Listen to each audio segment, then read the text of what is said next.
Hello everyone, welcome to my channel. My name is Danielle, I'm a writer and reader, I'm a student, and today we are going to be talking about the reader part. In my summer TBR, I said that I was reading This Fatal Kiss by Alicia Jasinska, and I just finished it and I'm super excited. I love the book, by the way, but if you want to hear how much I love this book and why I love this book, why I think that you should read this book, continue to watch on throughout this video. And also, I just want to say thank you, NetGalley, for giving me an arc in exchange for a free review. This Fatal Kiss by Alicia Jasinska follows Gisela, who is a water nymph. She drowned in her past life, and now she is on a mission to become human again. The only catch is that to become human, she has to have an authentic kiss with someone. She is determined to achieve this at whatever cost. She flirts with anyone and everything, however things get in the way once the local exorcist gets his hands on her. Kazakh is a dark and brooding witch and ever so self-righteous. He's the town's local exorcist, and he is bent on cleansing the world of unholy creatures that live beyond this mortal realm. He plans to exorcise Gisela, in not so terms means to kill her, but when the time comes, his powers fail. So they come to an agreement. Kazakh will help Gisela get a kiss. In exchange, Gisela won't tell all of the other local spirits that Kazakh's powers are failing. For matchmaker, they set their sights on Alexei, the popular boy next door, and although his appearance are polished, he hides a dark secret of his own. For those interested in polyamory and YA and fans of queer romantasy, this is the book for you. So the setting is a small city where tourists flock to bathe in the town's luxurious waters, magical rivers to promise cures, to cure sickness, to give you beauty, health, strength. The town is set next to a treacherous river and at the edge of the dark woods. This is heavily inspired by Slavic folklore. So for the main characters, we have Gisela, who is, I love Gisela. She's a flirt, she's hilarious, she's a comedic relief. She's a fantastic foil to Kazakh's serious and brooding and dour expression. She's a gem, easily likable as a protagonist, not just as a character, but as a person as well. I feel like she's just someone that is the light of the party. I, however, related much more to Kazakh, who is our grumpy witch who takes his craft way too seriously, and is gonna get injured with the amount of sticks he has up his butt. Kazakh is just as funny in his own way. He has sort of dry humor that I think once you get to know the context of who he is, he's just as hilarious as Gisela. It's very easy to understand Kazakh's motivations and beliefs, which makes it easier for the reader to understand him and thus like him. So Alexei is our other love interest. He's written as the popular one, the one who is always pleasing to everyone else, but is honestly too afraid to show his true self for fear of others' reactions. And like I said, he hides a dark secret of his own.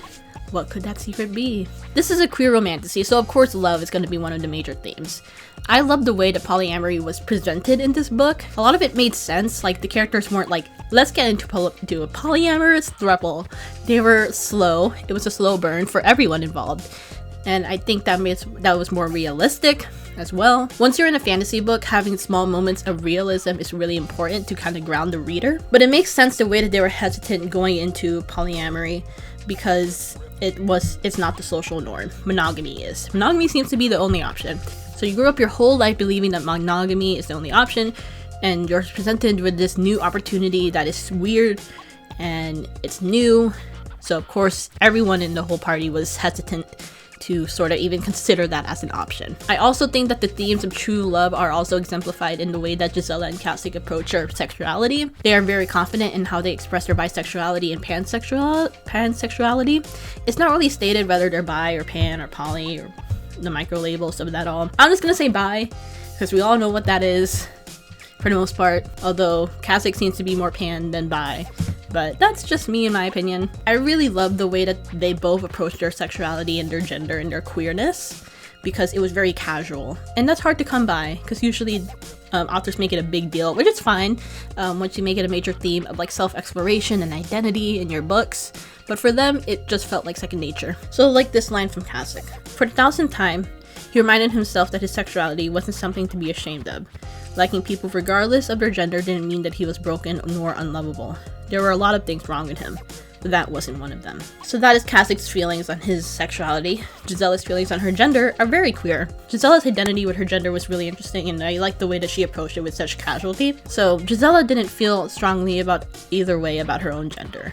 It was easier, really, to let everyone think of her as a girl, then exhaust herself explaining that she didn't always feel like one. There's something so comforting to see characters so comfortable in their queerness, their sexuality, and their gender in a historical-ish setting. So if you want to see that casual queer representation, this book might be for you. Another theme is with love, there's trust. And Gisela and Kazakh learn to trust one another despite the events of the book, even though they start out as enemies. I love the slow burn between the two. This is held greatly by Gisela's very extroverted personality, but it grows into something genuine over time. I appreciated that it took them a while to get to that point. Like I said, realism in a fantasy setting helps to ground the reader. And the themes of trust and love weave nicely into my next category, which is characterization. Now, when I talk about characterization, I could talk about how the characters presented themselves. However, as of this point, I'm going to be talking about their character arcs. So the first one is that for Kazakh, his major life lesson is to be humble. That's the whole thing. That's his whole gist about what he learns throughout the whole book. And at the beginning of the book, he is outrageously self-righteous and arrogant. He avoids other kids his age. Many believe him to think that he's better than everyone else, and quite honestly, they're not wrong. However, at the end of the book, he learns to be more humble and how to be more empathetic to those around him, not just to those immediately around him, but to those he believes to be vastly different than from his own. For Gisela, her major character development is self-love. This is a direct narrative foil to Kazakh's character development. It works beautifully because on the surface, Gisela is very self-obsessed. She's very fickle, she cares a lot about her appearance because she's trying to get a kiss from someone. However, below the surface, we discover Gisela has been self-sacrificing for so long, and at the end of the book, she has to choose between sacrificing herself and choosing herself. So the characters do change greatly throughout the novel, and the difference is like light and day. Character development was done beautifully, slowly, but realistically. Throughout the troubles of the novel, they evolve into better versions of themselves. So the writing style is hypnotic, it's whimsical, easy to fall into. Struck with the familiar and quick style that is so prevalent in YA fiction, it reads quickly and easily. It's definitely a narrative style. It is not everyone's style. However, I think it works really well with this book. It definitely was a change for me because I'm used to reading literary fiction. Like, what's the couple books I have? So I'm used to reading literary fiction, like Her Body and Other Parties, The Leavers by Lisa Coe. These two writing styles are vastly different than, say, Ugly Love by Colleen Hoover. Different audiences, different writing styles.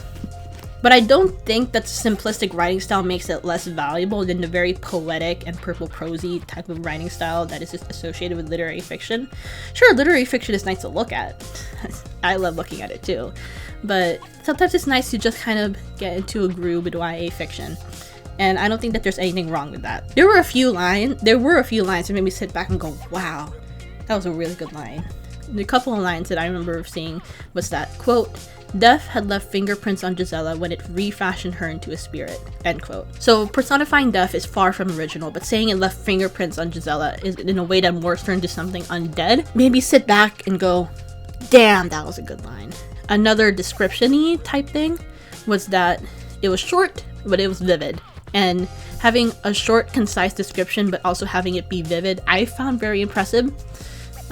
So, quote, "Glowing ember lamps, the kind that come from her home island of Caldela, hung from the ceiling like teardrops, illuminating a cluttered space."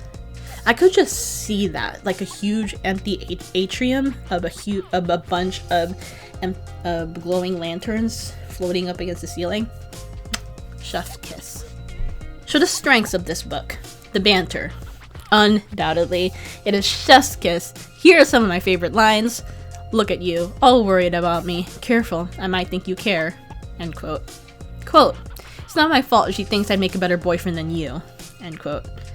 "But then I do have an excellent matchmaker. He's so knowledgeable about boys. Handsome too. Flattery will get you nowhere." I love the little banter between Gisela and Kazakh. It's honestly what I was looking forward to throughout the whole book. I stayed for the beautiful cover. Or I started reading this book for the beautiful cover, but I stayed for the characters. World building is so good. Kazakh is a witch that is highly implied to be steeped within folk Catholicism. I just thought a YA novel could not explain the intricacies between a folk practice and Catholicism and the syncretism and all of that in such a concise way, but Alicia Jasinska did. I'm a history nerd, so being able to trace back folk practices, origins, and paganism, I'm a history nerd, so being able to trace back the folk practice origins between paganism and synchronization of Catholicism, and between explaining that in the novel didn't make it feel like it was reading out of a history textbook. The info dumping was done naturally in a way that it weaved its way throughout the story. I think it was very subtle. I also love learning about the difference between the folk Catholicism that Kazakh does and the Catholicism TM that the church does. That's just one example of how I think the world building was fantastic. The way that magic is interwoven into this world is also so casual. I also love the way that people are starting to forget the old teachings. It feels like the fantasy author, I feel like oftentimes fantasy authors forget that they're writing a culture that is alive and breathing and changing and evolving. We were stuck in this small tourist town throughout the whole book, but I felt like I was in a breathing and living culture throughout the whole time that changed and morphed the way that people evolve and think. This book and the world building is so freaking good. It's subtle. It's not like Priory of the Orange Tree world building level. It's not. Definitely not at all. You can tell that the author put a lot of work into creating this world, but she doesn't give you everything that she did. She gives you little hints and sprinkles and just enough to get by. Now the weaknesses. This book is not perfect. So I did not care for one of the love interests, Alexei.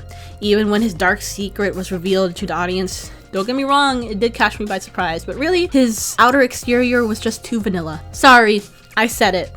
The ending does imply a sequel, and seems to be that Alexei is going to take more of a titular role in the next book. So you can bet that I'll be gnawing at the bars of my enclosure for the next arc. I want to see if Alexei's writing can be redeemed and what more we can learn about his characterization, because really the romance was mostly between Gisela and Kasich. Alexei was there and he was involved as well. However, it's mostly Gisela and Kasich learning to grow together. And also, when it comes to polyamorous books, with the few that I have read, especially with fantasy and sci-fi, you know which book I'm talking about. I think that it works better when the first book involves two people getting together and then the second or third book involves the third one joining. I think that adds a really good base of trust and love between all parties involved. We also have a slow burn, so that makes it more realistic. And oftentimes people are reluctant to get into polyamorous relationships in these books because monogamy is all that they know. So yeah, I am still looking forward to the next book. I will be requesting the arc for the next book. Please, Jasinska. God, someone out there, please let me read this book again.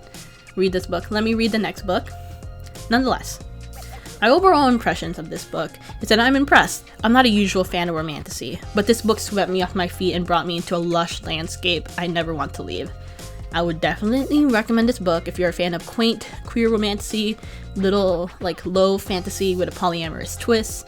This is the book for you. So my overall impression of this book is that I want to give it 4 out of 5 stars. It's not perfect by any means, especially with Alexei. You know, that's the thing with multiple point of view books. It's always one character that you're like, I'm not a big fan of you. But it is what it is. Maybe he will redeem himself in the next book. I hold out hope. But that clearly didn't stop me from loving this book. I really do love this book as well. So I'll rate it 4 out of 5 stars. And once again, I would like to thank NetGalley for the free arc in exchange for an honest review. Thank you so much for watching my book review of This Fatal Kiss by Alicia Jasinska. I will let you know that next video is going to be a book review of a more popular book, which, by the way, is gonna be this bad boy. If you want to see me review this book, let me know. Put it down in the comments, and I will see. But nonetheless, I hope you enjoyed this book review. I hope you read this book. It is... I forgot to say when it comes out. So This Fatal Kiss comes out in September 10. If you want this book, go pre-order a copy, go buy a copy. I will put the link down below on Twitter, TikTok, Instagram, YouTube, etc. Find me anywhere by that name.